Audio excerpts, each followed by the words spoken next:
Hello दोस्तों, मैं हूं चंद्रकांत पांडे और आप देख रहे हैं चंद्रा स्टडी पॉइंट। आज मैं लाया हूं सामाजिक अध्ययन के महत्वपूर्ण बहुविकल्पीय प्रश्न डीएलएड प्रथम सेमेस्टर के लिए। अगर आप मेरे चैनल पर नए हैं तो सब्सक्राइब करें, लाइक करें और शेयर करें। आज मैं आप सबको बताऊंगा जो बहुविकल्पीय प्रश्न हैं उनके साथ साथ उनसे जुड़े हुए एक्स्ट्रा फैक्ट भी। तो ज़्यादा देर ना करते हुए मैं अपने वीडियो को स्टार्ट करता हूँ। जैसा कि आप लोग देख रहे हैं कि पहला प्रश्न है। पहला प्रश्न है, हेरोडोटस लेखक हैं तो कहाँ के लेखक हैं? चीन के, यूनान के, तिब्बत के या फिर अरब के? तो ये लेखक हैं यूनान के।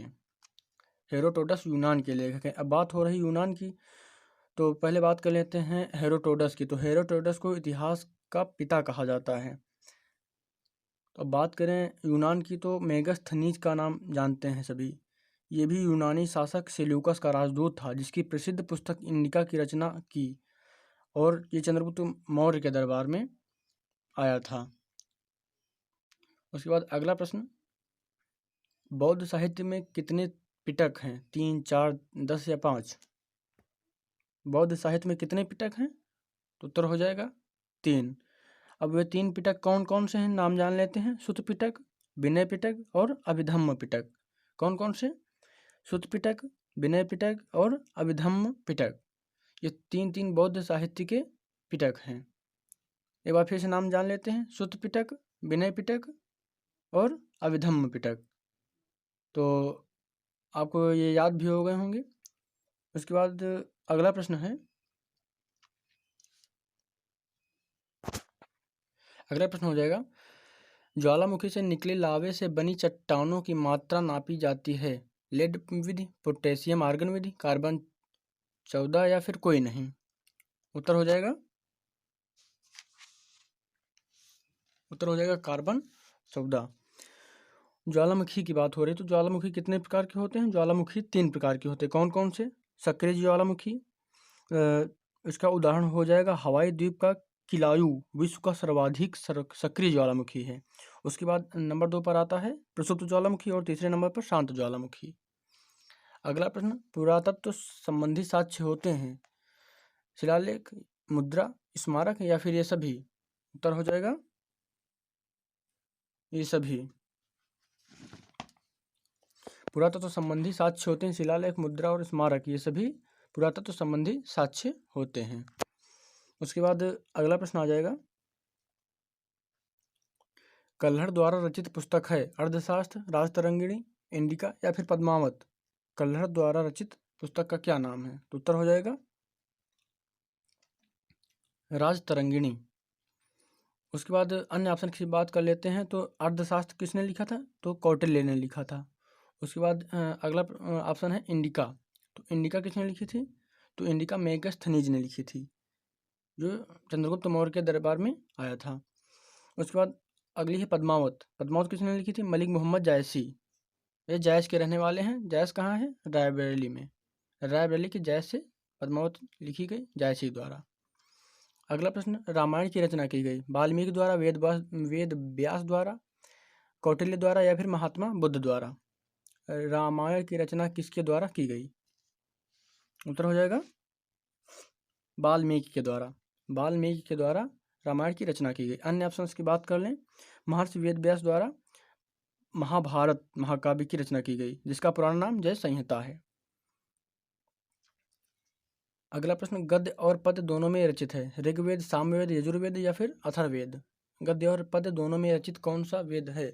ऋग्वेद, सामवेद, यजुर्वेद और या फिर अथर्ववेद? उत्तर हो जाएगा यजुर्वेद। अच्छा, अन्य ऑप्शंस की बात करें तो ऋग्वेद यह ऋचाओं का संग्रह है और सबसे प्राचीन वेद भी है। उसके बाद सामवेद की बात करें तो यह गायन ऋचाओं का संग्रह है। उसके बाद अथर्ववेद की बात करें तो इसमें तंत्र मंत्रों का संग्रह है।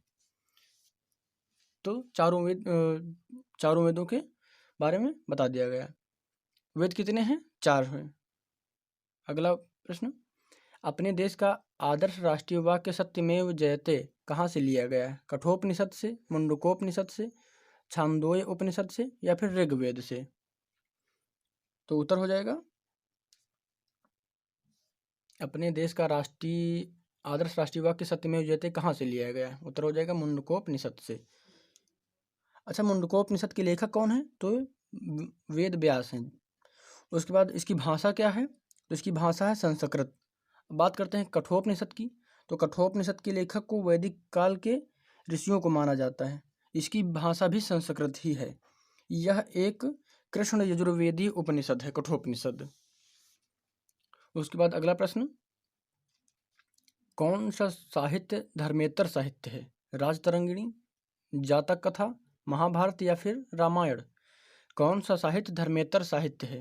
राजतरंगिणी, जातक कथा, महाभारत या फिर रामायण? उत्तर हो जाएगा राजतरंगिणी।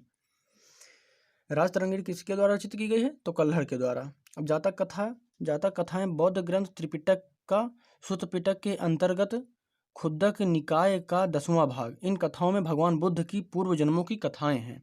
महाभारत हिंदुओं का एक प्रमुख काव्य ग्रंथ है जो स्मृति के इतिहास वर्ग में आता है। उसके बाद अगला प्रश्न, वेद का शाब्दिक अर्थ है पूजा, ज्ञान, पूजा पाठ या फिर ईश्वर की स्तुति? वेद का शाब्दिक अर्थ क्या है? उत्तर हो जाएगा ज्ञान। वेद का शाब्दिक अर्थ है ज्ञान।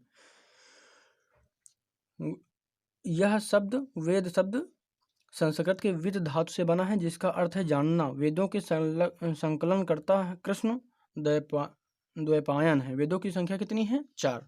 अगला प्रश्न, चाणक्य द्वारा लिखित अर्थशास्त्र में वर्णित है तात्कालिक सामाजिक स्थिति का, राजनीतिक स्थिति का, धार्मिक स्थिति का या फिर सामाजिक, राजनीतिक, धार्मिक तथा आर्थिक स्थितियों का? उत्तर हो जाएगा सामाजिक, राजनीतिक, धार्मिक तथा आर्थिक स्थितियों का। अब चाणक्य द्वारा नाम आया है तो चाणक्य के बारे में जान लेते हैं। चाणक्य का मूल नाम क्या था? विष्णु शर्मा। चाणक्य का मूल नाम क्या है? विष्णु शर्मा। एक अन्य नाम है कौटिल्य। चाणक्य का ही नाम है।